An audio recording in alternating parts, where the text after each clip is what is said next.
Hello, thank you for joining us today. I'm Sarah Williamson, the CEO of FCLTGlobal, and I'm really looking forward to this webinar on multi-stakeholder capitalism today. FCLTGlobal's mission is to focus capital on the long term to support a sustainable and prosperous economy. We're a nonprofit organization whose members are leading companies and investors worldwide, and we develop actionable research and tools to drive long-term value creation for savers and communities, the full range of stakeholders. And as I'm sure you all know, the idea of the stakeholder mindset is gaining ground around the world. Many organizations are recognizing the importance of considering constituencies such as workers, suppliers, customers, society, and the environment, in addition to shareholders, in their decision-making and their businesses. And there's a growing consensus that long-term value creation for a broad range of stakeholders is the most effective way to build a long-term sustainable company.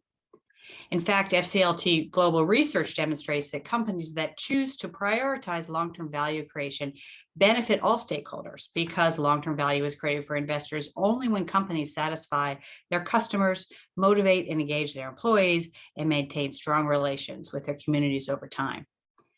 Today, there's a great deal of discussion of stakeholders versus shareholders, whether that is the Business Roundtable in the US advocating stakeholder management, the World Economic Forum advancing stakeholder capitalism metrics, or stewardship codes in many countries taking stakeholders into account. But is stakeholder versus shareholder the right frame? Does the shareholder lose if we shift away from shareholder primacy? And how does the time horizon contribute to this dynamic? So today I'm joined by 5 leaders in this field, including both investors and company executives. Their bios are in the materials, and they really need no introduction, but I'd like to welcome each of them.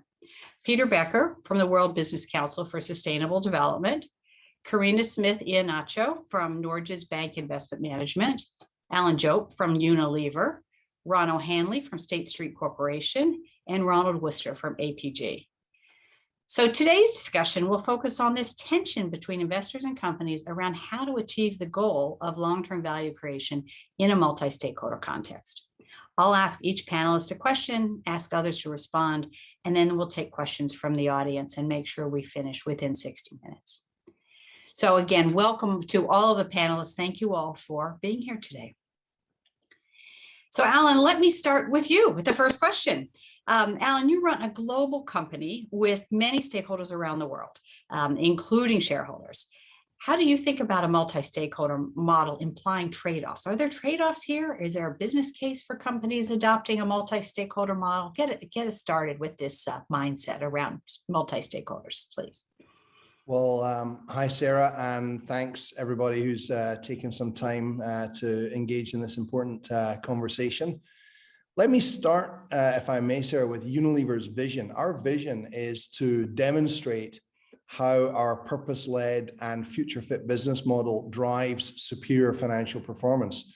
We are not, let me underscore, we are not an NGO. It's all about value creation.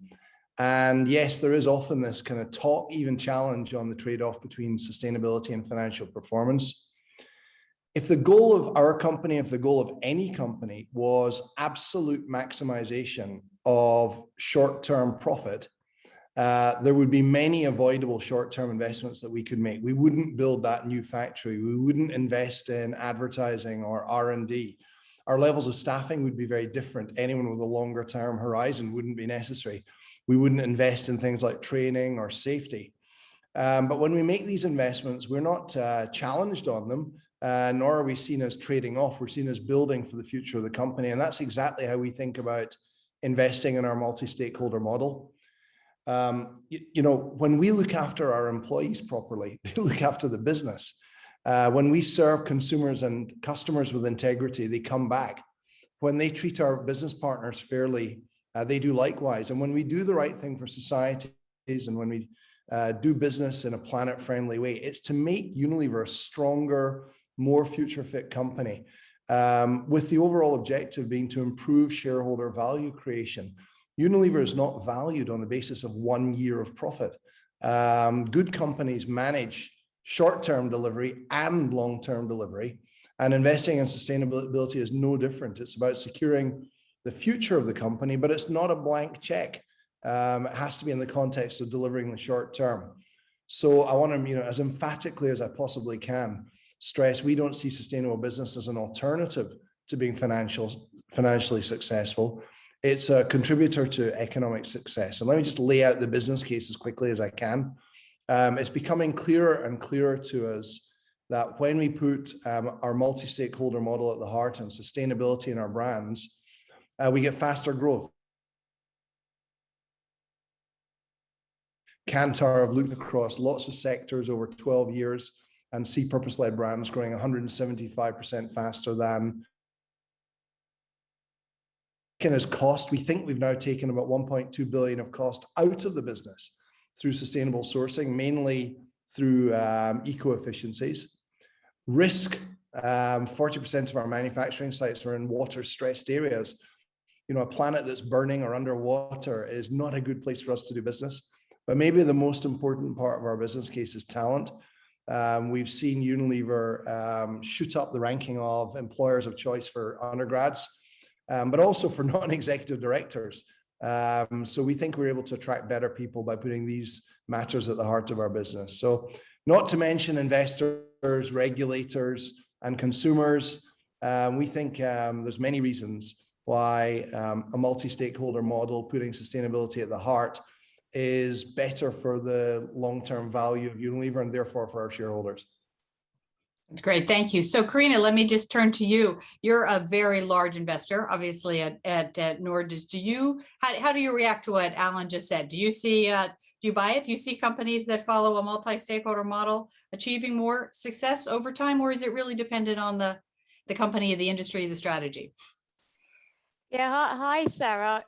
We very much buy it, actually. I mean, we are a fund for future generations, and we want to invest in companies that succeed over the long term, just like Unilever. I mean, as Alan said, a company that engages constructively with its key stakeholders and considers their interest is more likely to attract talent, build solid business relationships, engage responsibly with regulators, and manage risks, including ESG risks. And these are really the companies we need and want to invest in. But of course, we don't have sufficient data to say that these companies always will be the winners. As you said in your introduction, Sarah, it's something about the time frame here, and of course also about how successfully it engages with key shareholders or stakeholders. But we have some very good examples, just like we heard from Unilever.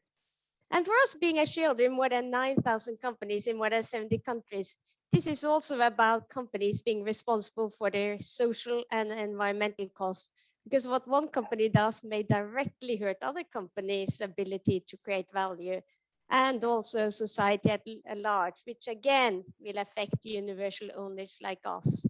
And I want to steal something I read from the World Business Council for Sustainable Development in their report. They talk about the idea of companies creating value rather than extracting value. And I think this is a very nice way of framing it. And of course, if the companies are successful, so are their shareholders in the longer term. That's great. That's extremely helpful. One more question for you. I know that you recently launched an expectation document on biodiversity, and you've sort of been outlining how investee companies of yours can take biodiversity into account in their business activities. How does that relate to this thought about multi-stakeholder, and how are companies reacting to your suggesting as a large investor that they better be thinking about biodiversity in their operations?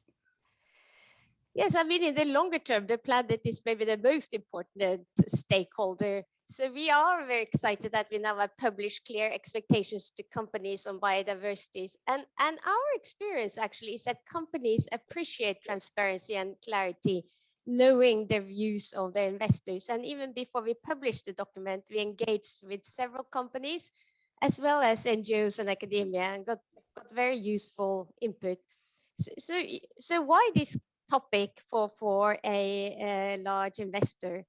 I mean, the preservation of biodiversity and ecosystem is one of the biggest challenges of our time, and we simply can't ignore it, even if there's no easy answers. And looking at this from an investor perspective, the economic value of biodiversity is becoming more and more obvious for us.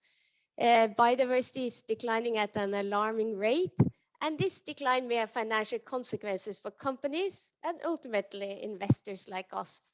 And we have tried to look at some numbers here, and it's almost 30% of the companies in our portfolio are directly dependent on health or ecosystems for their revenues or production processes. And in addition to that, and given that we are a universal investor, I talked about externalities before, and the externalities from unsustainable use of natural ecosystem by one company may affect other companies in our portfolio and thus our returns. So the planet is very much a stakeholder, and it's a stakeholder that companies rely on, and one that is impacted by companies and individuals' actions. So just briefly about what we expect. So we look at this as an investor. So our expectations are primarily directed at company boards.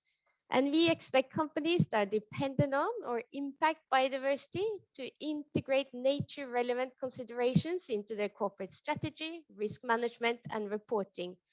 And we also like companies to be open about any ecosystems they materially depend on and how they assess the associated business risk and overexploitations or degradation. And their disclosure should help us understand the company's environmental footprint and also see if there's any main operations in protected areas. And just to also say that biodiversity very often occurs in the value chain of companies we own. And as such, we place huge importance on transparent and traceable supply chains. And we really want to see evidence that companies monitor the suppliers and engage with them to implement best practices for sustainable productions. And finally, now we want to really follow up our expectation in our dialogue with companies, in particular in the relevant sectors, and work with them and then assess whether our expectations have been met. So in many ways, the publications of these expectations are just the start of a longer journey to engage with companies. So you're really pushing the engagement on this issue. And I know, Peter, that's something that you have written about and care a lot about. So how do you respond to Karina's focus on biodiversity engagement, and how prepared do you think companies are to accept that challenge? Thank you very much, Sarah, and thank you, Karine. It's refreshing to hear the attention from a large investor like yourself.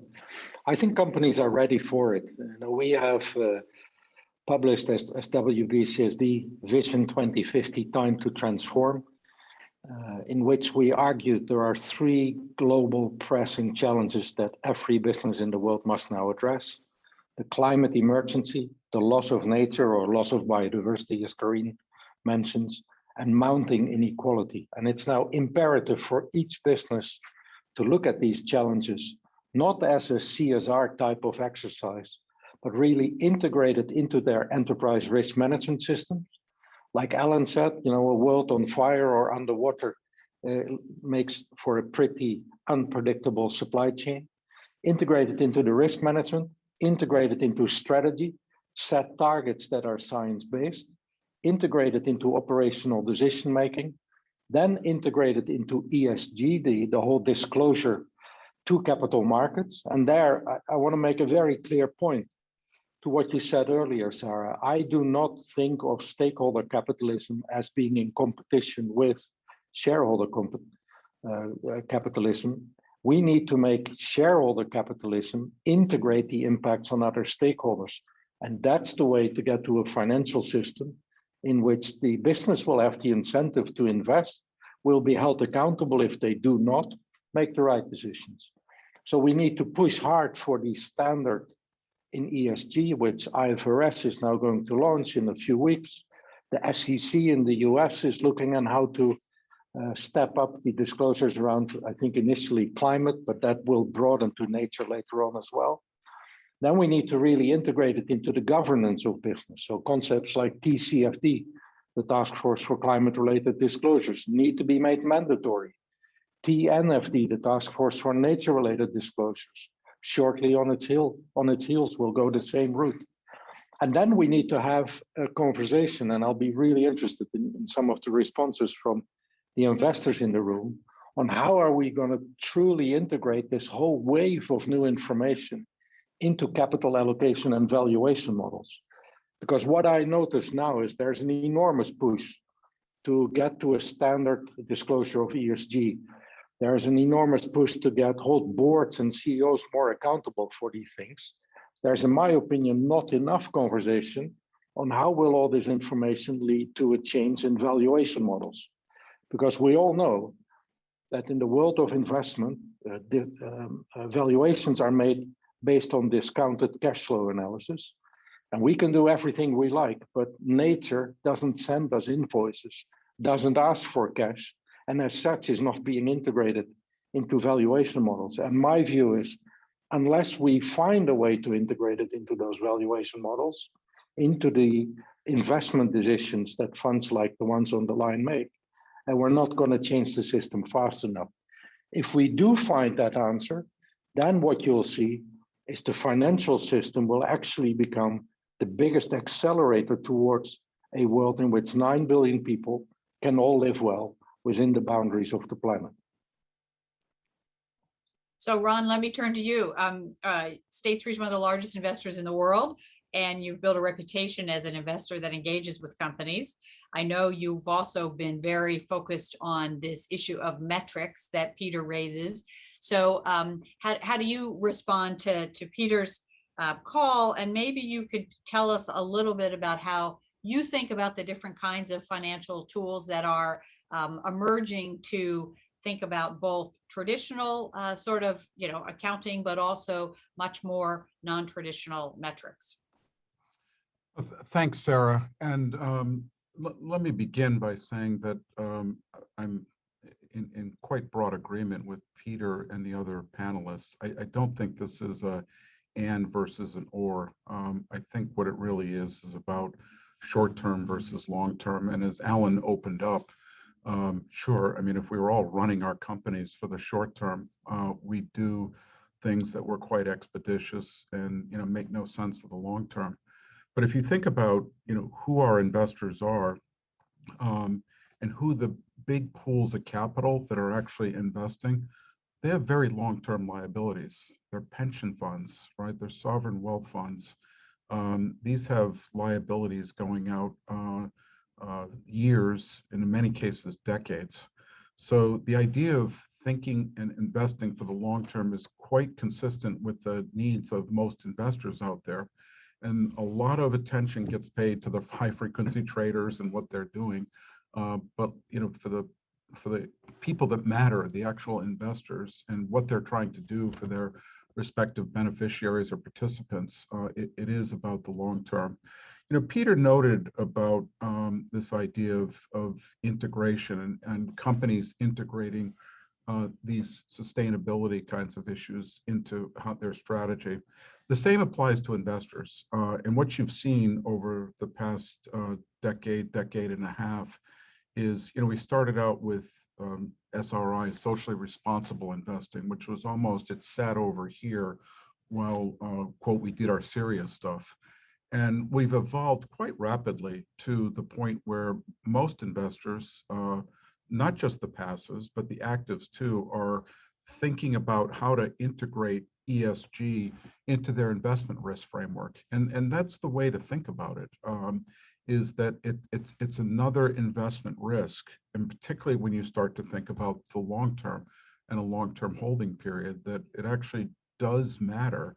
When you're evaluating a company, how does climate affect this company and the value of it? Second point I'd like to make is this is about value, not values. We all have values here, and our values are very important and they influence the way we lead our lives. But what we're talking about here is value, long-term value. And as a consequence, I think the need for us in the investment community, and we sit on two sides of it. We're a large asset manager, but we also service asset managers and asset owners. And part of what we're focused on is, again, what Peter was referring to is how do you bring data and analysis such that an asset owner, for example, can actually determine where am I going with this portfolio? How do I know that it actually meets my climate objectives? How do I know that it meets my community objectives for how I think about income inequality? We're talking about lots of different metrics that don't lend themselves to the traditional kind of FASB kinds of things.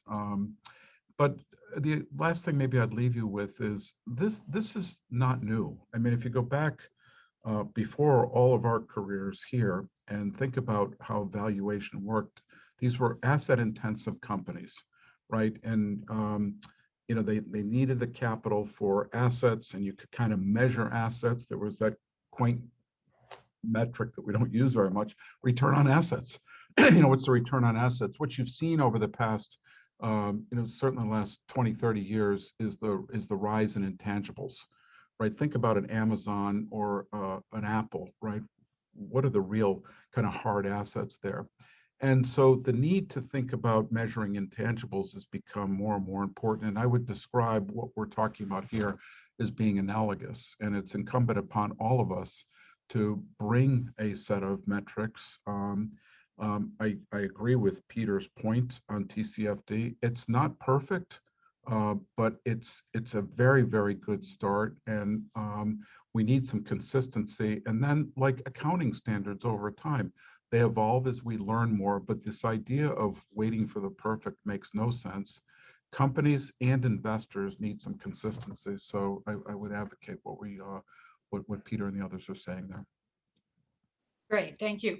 So Ronald, maybe I'll turn to you then. Do you think that, are you optimistic that we'll get some better metrics in the near future? And then how do you think about this idea that things will take years to materialize? You know, we may not have a track record for investing in some of the things that we're talking about. And as Ron talked about, we have shifted over time. How are we shifting into the future with perhaps without a full historical data set of perfect metrics? Yeah. Well, thank you very much, Sarah, and hello, everyone. First about the metrics, I agree to a lot of what has been said, but maybe add on to it. I think traditionally as investors, when we first started to incorporate other elements than financial value, we indeed did it via discount rates. So it was the risk-based approach, and I think it's still valid to a certain extent, but also a little bit old-fashioned already, I think. It helps, so I would not say abandon it. I think we should continue to do it because it offers you a way to translate things that you see happening into long-term value, but I think it doesn't suffice. In between, I think what happened is that we were looking at value from different areas, but then still trying to, and that's, I think, the way it's happening now. In our investment approach, we use an integral approach, but it all gets translated to euro or dollar or yen or whatever currency you want to. So it's still financial. And I think that gives us insight because everything can be translated into long-term value by ways of a currency, but it's also not the complete picture you start to assess. And it's difficult for investors and for companies to come up with other standards. There's many entities working on it. Our approach is that in our sustainable development investment framework, we also try, partially by ways of artificial intelligence, to come up with other value indicators that get translated into long-term stakeholder value. So I'm not saying one is not good, the other is better. I think the combination of discount rates, integral approach, and SDI, other value sources based approaches will make us better investors. And that also, I think, relates to the question, is this a competition or is it and? And I agree to every one of my fellow panelists saying this is but there's also a but to it, and that makes the role of an investor, but particularly CEOs of companies, Alan, you and others, very difficult, because there is some balancing to be done. So we can argue stakeholders forever, but of course, there's also shareholder value that still counts to a certain extent. And for me, as a pension fund investor, it's also about good pensions, and good pension need good returns. So we combine the two, good pensions in a sustainable world, but we need to be careful with the balancing. And a CEO job these days is very difficult. It's not easy to balance all those elements in something that you can consider to be fair to everyone. Because if you do the one thing, maybe somebody will say, oh, you're not doing a proper job. So that's difficult to balance. Then about time, Sarah.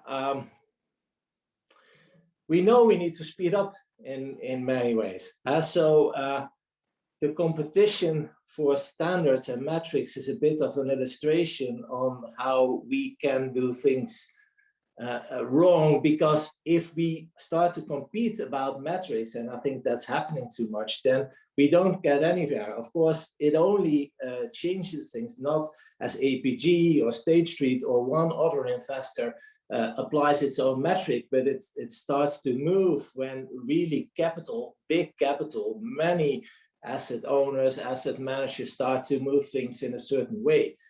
But it's not easy to objectify what is the right approach. But I think time is maybe not on our side this time. We need to be fast to be able to change behavior, and we can't debate this for too long. So, as you know, I'm optimistic it can be done, but I also have my doubts every now and then about all the debates that are going on and all the organizations we are talking about, what needs to be changed, and it doesn't always translate into real action. And of course, I don't want to be the next CEO, and I see that goes to the newspaper saying, well, we should do this and this. That's in the end not helping our environment. That's not helping our future. So we must find ways to get all those good intentions into action. And in that sense, I think we're a little bit pressed for time, and it's not, we need to find ways to speed our actions up and go ahead. So Alan, let me come back to you. Ronald has pointed out what a tough job it is to be the CEO of a big company. And then Ron, I may ask you the same question. You have shareholders, you have a range of shareholders. Some of them are long-term universal owners, like Karina mentioned. Some are like Ronald, thinking about their sustainable pensions. Some are high frequency traders or whatever they might be. How do you think about, let's turn the tables a little bit. How do you think how the investors are reacting to this sort of conversation, and what sort of responses do you get from the range of investors when you talk about your sustainable business model? You want me to go first, Sarah? Please, why don't you go first? We are extremely used to having to make decisions that don't give an immediate payback. It's naturally part of our business. When you launch a new brand, scaling a major innovation globally, building a position in a new market, what we're doing in Ethiopia, for example, 90 million consumers of the future, or even most of the acquisitions that we make, all of these decisions have multi-year paybacks. They rarely make money in the short term. And actually, the ones I've just described are far more material and financially difficult decisions than the relatively modest investments that we have to make upfront in sustainability. And I think there are so many pressures on CEOs around short-term performance. And I do appreciate Ronald's empathy on that front. It is our responsibility to hold our backbone and hold our nerve and make sure that we don't trade off the long-term health of the business and make these difficult investments for the future. And I can tell you that Unilever's investments in sustainability are peanuts compared to the other types of investments that I just described. We're emboldened by the fact that we see the ROI in sustainable business. I already mentioned it, in growth, in costs, and reduced risk, and in the talent proposition. Yeah, I don't like being drawn into this constant discussion about trade-offs on sustainability and multi-stakeholder model. We're paid to make trade-offs, and we have to make much bigger trade-offs than the very modest cost of sustainable palm oil or recycled plastic. So thanks for the empathy, Ronald, on the difficult job of a CEO. Sustainability investment is not the hardest of the trade-offs that we have to make. So Ron, what would I ask you to put your CEO? You're an investor, but you're also running a big company. So if you put that hat on, you're, I'm sure, also making huge long-term investments in technology and all sorts of other things. Would you frame it similarly to Alan, that yeah, this is it's a decision, but it's just one on the list? Or how do you interact with your investors about these sorts of issues? Yeah, I absolutely would agree that it's and I don't mean to trivialize it, but it is another one on the list. I think what I would add to it is we've just learned so much as a society about one, the existence of these issues. I mean, there weren't a lot of people talking about climate 20 years ago. It was limited to scientists.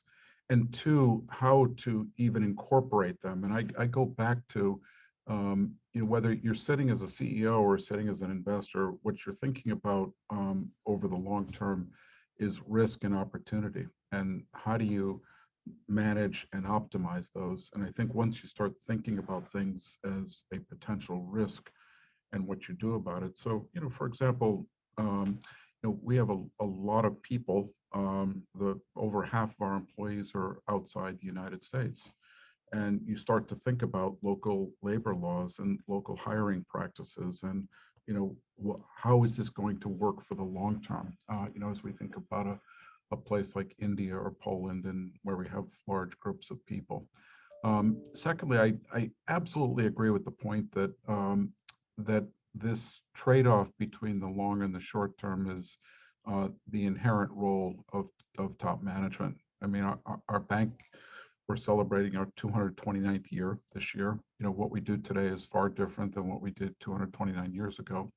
But the point is that you're constantly thinking about the next 5, 10, 15, 20 years. You know, for us, it's been a very significant investment in technology and a very significant investment in a new set of capabilities as, you know, we see the needs of our clients changing.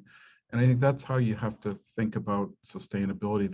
The danger becomes if it's put off to the side, and that it's okay, it's something I think about afterwards. I mean, it's almost like the annual budgeting cycle. There's a lot of things that get incorporated, and the decision is made on how we're going to allocate resources for the coming year, or if it's a multi-year strategy with a longer term horizon, same thing, how are we going to allocate resources?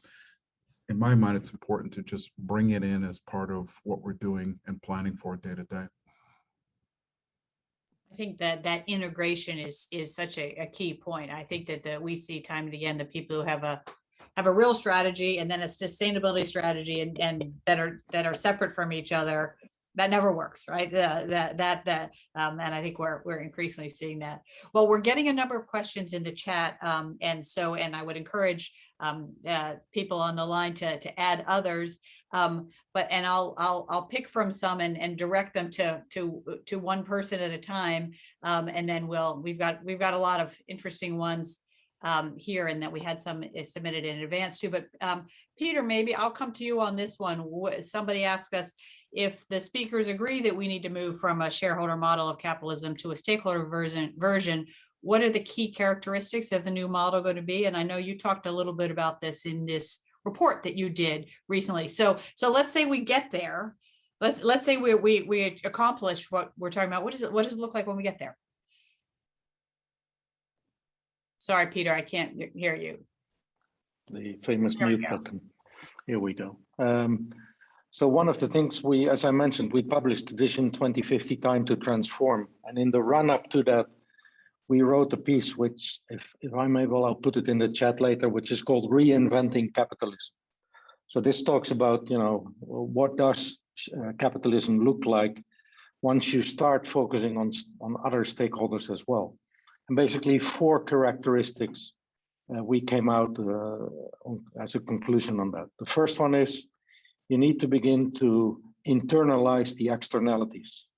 We all know that financial profits are being made, but environmental damage or social impacts are there, and they can be positive and negative, but we don't put them into the accounts at the moment. ESG will be a first step there. Like Ronald said, everything can be put in dollars and yens, but we need to do that on a consistent way. That's step number 1. Second, the horizon needs to be longer term, as was mentioned a few times already. The third one is we need to look at regenerative models. And the fourth one is we need to hold boards, but also investors accountable. So this is where governance models comes in. This is where incentive models will come in for both the top management and as well as through the house. So those are 4 aspects: internalize the externalities, longer term horizon, make sure you have regenerative business models, and hold people accountable. Makes a lot of sense. Karina, maybe I could come to you on the remuneration issue that Peter raised. It's also coming up in the chat. I know several years ago, Norges had a paper about long-term executive remuneration and having executives stay, have their compensation held for 5 or 10 years. So even post tenure, to have this longer term mindset. Do you think that would work in terms of this broader stakeholder as well? Is that the first thing we need, is just really lengthening of that time horizon? I think at least that's part of what we need, because our point was that if you have a holding period of 5 or preferably 10 years, even if you have resigned as a CEO during that period, it really makes you accountable for the results for the longer term. And I think that is important in putting on a sort of long-term hat and doing the right trade-offs, as Alan so well talked about. So I think definitely it's a part of that. But I also think it's very important what Pete was talking about internalizing externalities. And that again, go back to, first of all, it makes sense from a sort of financial perspective that actually companies have to pay for the cost they provide to environment and society. And for us as a universal owner, it also makes sense that companies do that. So I think it's many things that contribute, but I definitely think, how the CEO and the leadership is remunerated, and that they have is remunerated in a way that has a long-term perspective is a good part of it. Ronald, let me come to you with one of the questions that has come up as well, which is, we're talking about a lot of issues, and I think Ron earlier said it's value, not values, but it is, values can different countries, different societies have different values.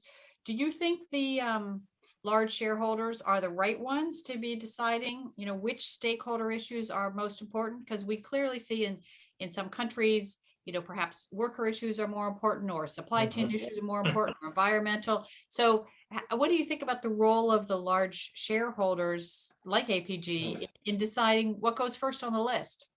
Yeah, that's a great question. And maybe I was pointing to that when we had the earlier discussion about the difficult rules, because this is not just about shareholder value in euros and sustainability. Of course, stakeholders comprise many groups. I would say, well, I like to be able to use cheap petrol in my car. I am a stakeholder.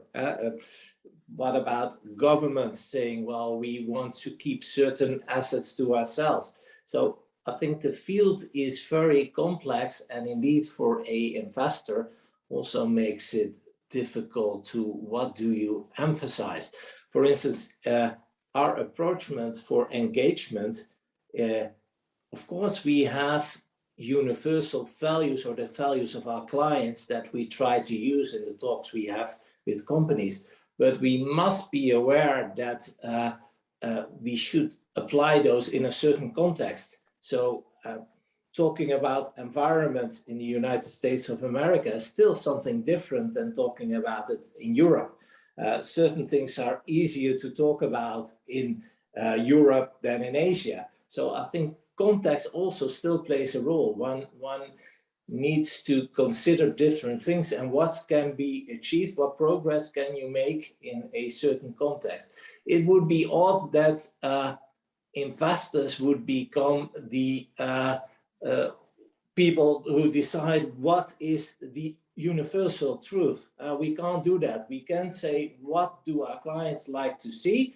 What does offer long-term value? And how can we make a delta? How can we make a movement in the long run? So for us, it's mainly about making the difference, the delta, and starting to judge this is better than something else. And I think what helps is that asset owners and large asset managers more and more have moved into illiquid investments, which already from the start makes you think a little bit differently about an investment.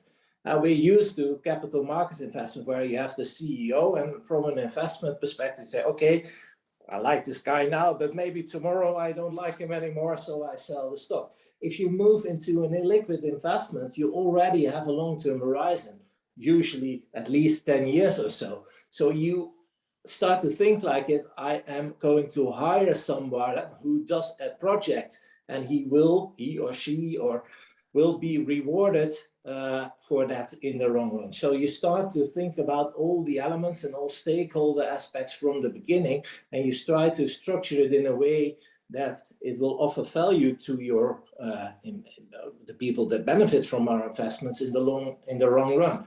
Maybe that kind of approach could also work to assess liquid investments. Of course, it's always nice to have the ability that if something turns out worse than expected, that you could change your mind, and that's a little bit easier in capital markets. But still, I think the mindset that you start with to assess an investment should change in that way.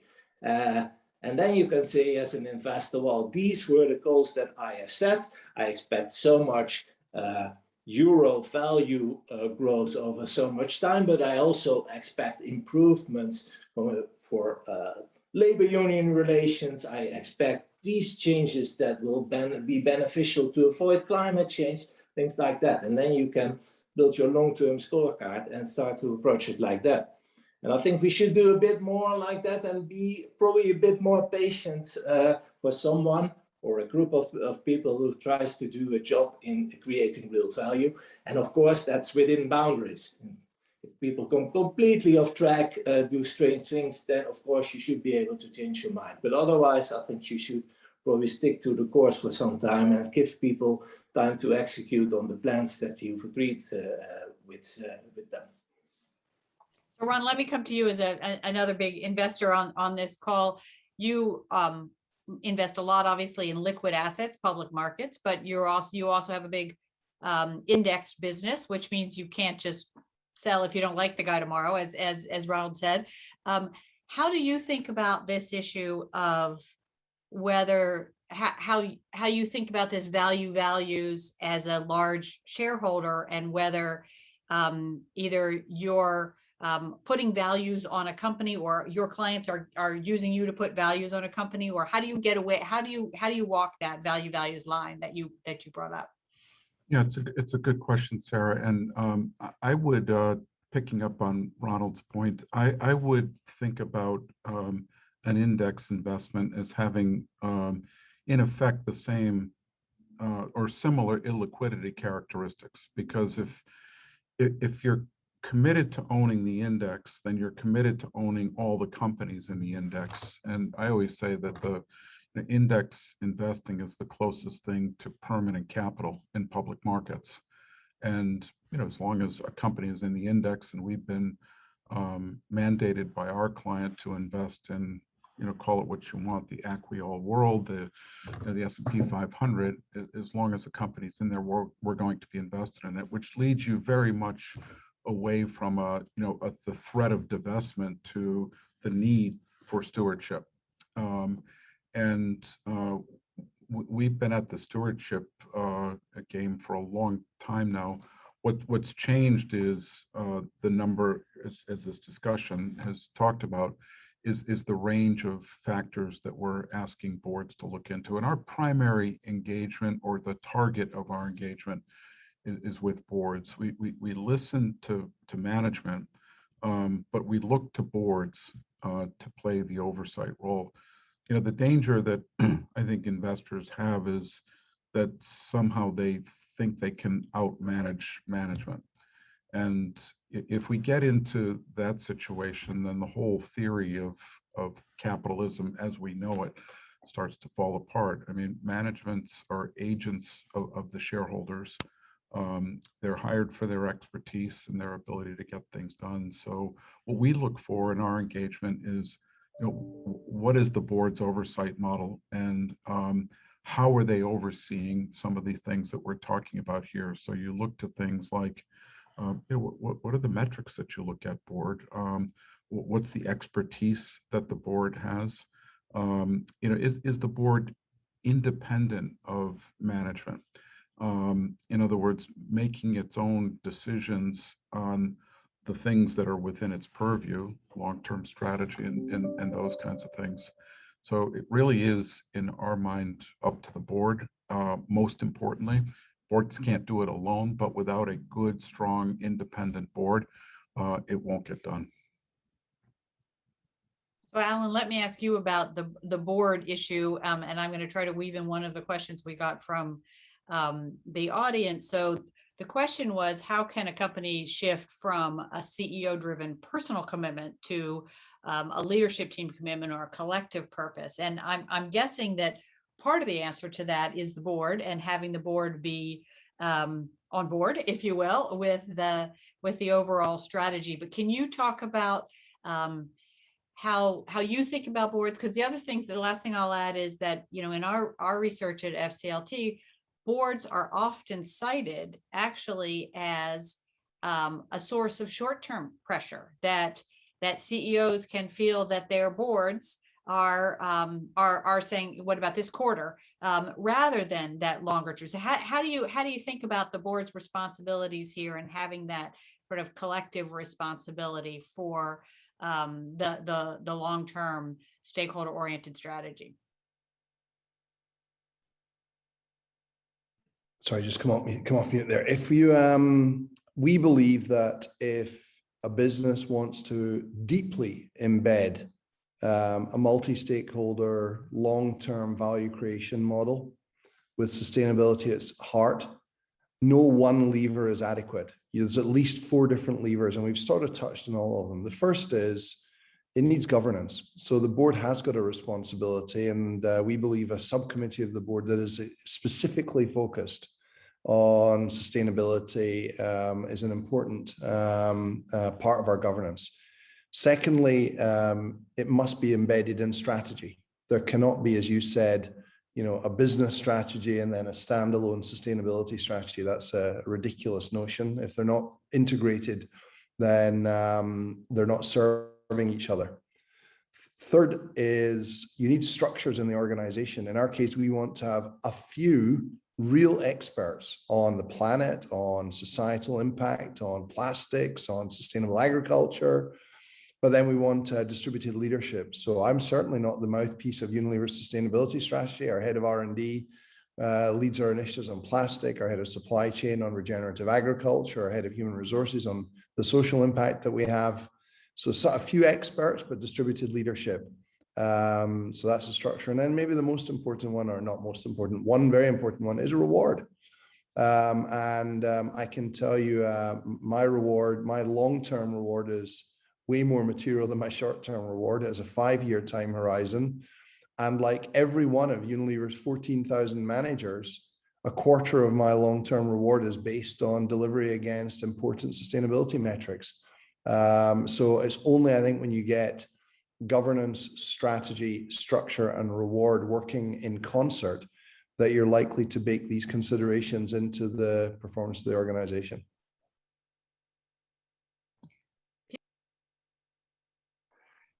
I was going to say, you know, if you if you really think deep about the challenges for climate or nature or inequality, then the only way forward, if we think through real deep system transformation, this is not tweaking a business model. This is not, having a few additional indicators in the conversation between corporate and its shareholders. It's really deep thinking. And to some of the questions from the audience, that means we need to rethink the way we educate future management teams. So the curriculum of the MBAs need to be addressed. We need to talk about the fiduciary duty of boards to the point that Ron made. It's what is the oversight function that you have. We then need to talk what's the composition of the boards, because most boards today are filled with people trained in shareholder capitalism and have a hard time understanding some of these other topics. We need to change the accounting rules by which companies disclose their information, because today there's a wave of ESG information, but it's not often materiality based, it's not comparable, which makes the job of putting it in a valuation model incredibly difficult. And then last but not least, we do need to talk about the valuation model, because I agree totally with Ron, it's about the value, but it's a different value than a DCF value based on some future cash flows. It's really a whole new conversation, and we cannot just leave that up to the judgment of the investor. We need a bit of predictability in that as well. That's interesting. Yeah, Ron, do you want to jump in there? Yeah. Yeah, one thing that we haven't talked too much about is the impact of, for lack of a better term, careerism here. I think there's a somewhat cynical reason why much of what you're seeing today is being led by CEOs, because at some level they've actually gotten to where they're going to get to. And right now there's just so many pressures, real or perceived, on managers that are working their way up, and by the way, on boards, that even if they're subconscious pressures, they tend to be short term. So the solution to that, I think, is what we've been talking about here, is very clear long-term metrics, and that are supported by how compensation is delivered. So, what do I mean by the metrics? I mean, let's make it very clear to people, not just the CEO, but the leadership team, right? The team that can actually make things happen, that are managing large groups of people, that we actually are concerned about sustainability. We are concerned about diversity in the organization. We are concerned about the impact, and have a set of metrics that are consistent with that. Similar with boards. I mean, boards need to think about how they hold themselves accountable, and what they tend to focus on how they're going to measure management, but how they're going to measure themselves. And I don't think it's enough to say, well, we're going to measure it by stock price or total return to shareholders, right? There's got to be there's got to be something more than that. Yeah, no, it's a very important point. Karina, let me come back to you and see if I could ask you to build on what Ron was saying, and also the point you made about being a universal owner. So, and I think Peter was talking a little bit about the system. Clearly, the way that most managements think, I would guess Alan and his board are focused on Unilever being successful. You actually need, and then many investors are focused on their portfolio being successful. You sort of need every company, not every company, but an awful lot of companies to be successful. How does that change the way that you think about some of these issues around metrics and sustainability in particular? Yeah, I mean, that's a very good point, because as I said earlier, what one company does may affect the other company. And in the end, as a shareholder, we have to look at it slightly different than company by company, but sort of more on a portfolio basis. But I want to then pick up on what we been discussed earlier. It's about metrics and what shareholders really need to make the right decisions, that also Peter was asking for, how can we do the right allocation decisions? And I think for a long time, shareholders have really sort of pushed the companies for better reporting, more more reporting around the ESGs and without being too precise on exactly what we want. And I think there's a huge burden on many companies of more and more reporting from the shareholders. But I think it's still important for investors like us to be able to make the investment flows the right way, to get more exact information from the companies, better disclosures. We often say go from words to numbers, because if the PMs, the portfolio manager, are going to make, really integrate ESG, you need so much better numbers than we have today. Just to take climate, for instance, okay, we maybe get the CO2 footprint by a company, but what we may want is like, where do you have your largest emitting assets? What's the carbon footprint of that factory there? What's the trajectory of that factory? What's your assumption for your scenario analysis? So I think for an investor like us, and in more than 9,000 companies, you really need to see the totality of your portfolio, and that in many ways starts with numbers that can be comparable over time across as different sectors, and compare companies with companies. And I think then you can really start to say you can integrate, make proper ESG integration. So I really, I get the investor's role, but I think also we have to continue, unfortunately, to push companies for more and better disclosure. But I feel, Corinne, that we also have a responsibility as investors there, don't we?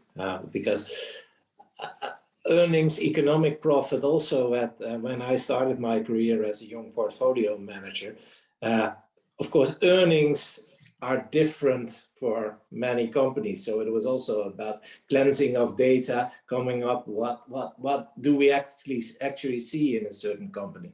Same is true, and I know we are less advanced, but also for sustainability data. And I also think investors play a role there to come up with comparable data, clean the data.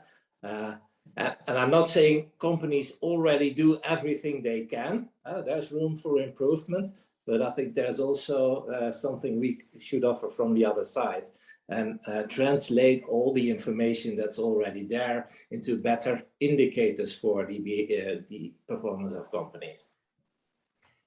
Well, I think that is an interesting place to leave this. I'm watching our clock. We only have a couple minutes. I think what's fascinating about this conversation is at FCLTGlobal, we often talk about what are the levers that really drive long-term value creation. And one is public policy. We haven't talked much about that today, but we've talked about the other four that we think a lot about. One, the boards or governance, and the importance that they play in this issue. The incentives or the remuneration or the rewards. Clearly, that is a critical part of how do we drive this. The investor corporate dialogue, this is a mini version of that here, but the important conversations between investors and the companies that they invest in. And then the metrics and disclosures, and how do people really make those decisions? How do people disclose the right things and then use them? So, it's very clear there's a real shift going on here from this trade-off mindset to an investment mindset. I think the analogy of investing in intangibles a long time ago is a very good one for what we see going forward. And I think taking that same approach to investing in things like stakeholder strategies, just like you would have thought about technology, brand, physical plant, et cetera, is really important. So let me just take a minute to thank each of you on the order on my screen. Ronald, Ron, Karina, Peter, Alan, thank you very much for your insights today. We really appreciate your time. We appreciate your leadership in this critical issue. And all of you are driving the conversation as thought leaders, but most importantly, as change agents by driving your own organizations and others that you interact with. And thank you to the audience for joining us today. We really appreciate your time. Thank you.